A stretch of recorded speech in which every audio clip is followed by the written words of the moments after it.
How to update Fetch app. Hello everyone, I am Vishaka and welcome to our channel.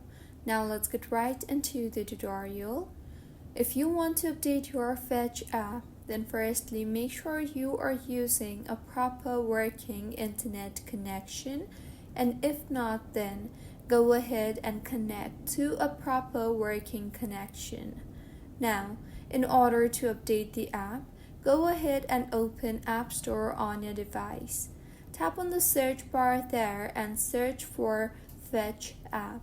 Now, if your device is showing the open option like mine, then it simply means that your app is updated to its latest version.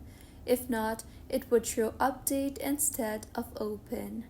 Just in case if your device is showing update, then update the device by tapping on the update button there, and your application will be updated.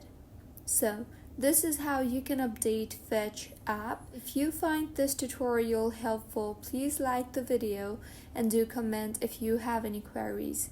Thank you for staying with us until the end.